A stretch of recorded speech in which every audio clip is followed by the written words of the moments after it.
All right, we finally made it to podcast number 19, the final podcast in our acid-base chapter, the longest chapter by far of any of the chapters this semester. We're going to look at what I kind of call a conceptual question here, where we've got to think outside the box about what's happening. And so I'm going to do the first couple of them, and then the rest of them are on the last slide that explain the answers, but make sure that you understand why the answers are the answers there. Right? Because these are the sorts of things that I might ask on exams. So again, we are going to look at A and B together. I'm going to leave the rest of them up to you, but you can find those answers on the final slide here, and they are explained, but you know what? Make sure that you actually understand the explanations as well. So we want to see, all right, the pH in beaker A versus the pH in beaker B. All right, so beaker A has 0.1 moles of weak acid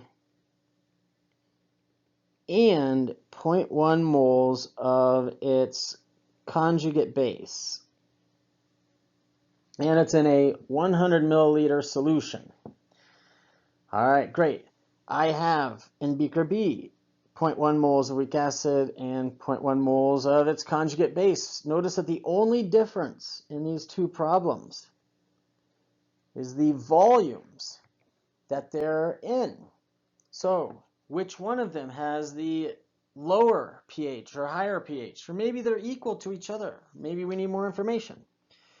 All right, well, I cannot calculate the pH, but I do know that this is a buffer. All right, and a buffer has the pH, right, for a buffer is going to be, well, we can calculate by doing that the H plus, right, is equal to, all right, Ka times our acid, which we're calling HA in this case, divided by our base concentration. So, right, the Ka, these are both the same acids for both of these. All right, now, right, if I wrote these out, I would have for, say, beaker A, I'd have that the H plus is equal to Ka times, all right, my acid is 0.1 mole over 0.1 liters divided by 0.1 moles of base divided by 0.1 liters. Notice that these are in the same volume. Those are going to cancel each other out. So our H plus is equal to Ka times, well, 0.1 divided by 0.1, which is 1.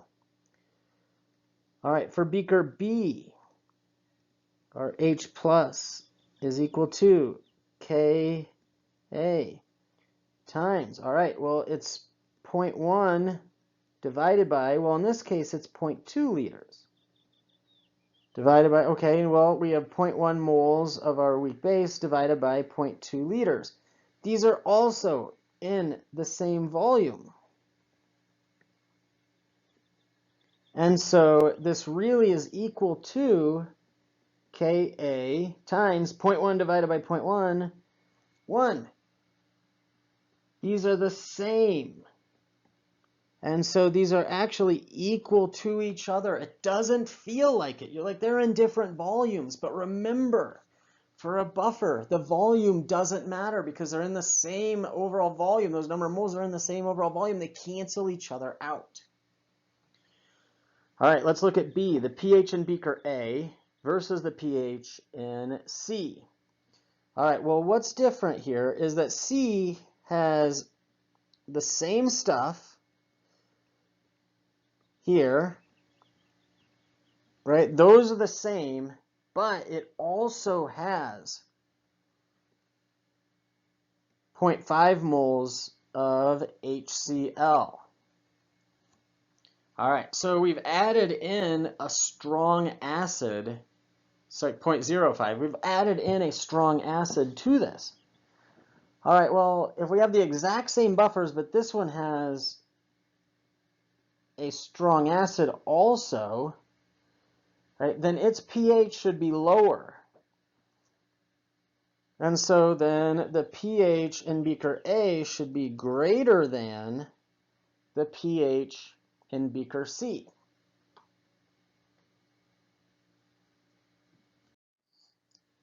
So again, right, go back and forth between what we saw on the previous slide, and here is the solutions worked out, right? We kind of looked at, right, A and B, and by kind of we did A and B, right? But make sure that you understand, right, these different things between each one of our beakers, and that you can understand why C is greater than, why D is more information, and E is less than. Right? Those are the sorts of questions that are really kind of making you think outside of the box. Right? You don't necessarily always, right, have the ability to work out the math in each one of those problems, but you can be able to put together enough of an idea of what the math would be sometimes to answer those questions. Well, we finally reached the end of chapter 18. Thanks for following along with me. Let me know if you have any questions about any of this material. I know it's a lot to take in before the next exam. And let me know if you have any questions or anything like that. And you know what? I'll see you next time.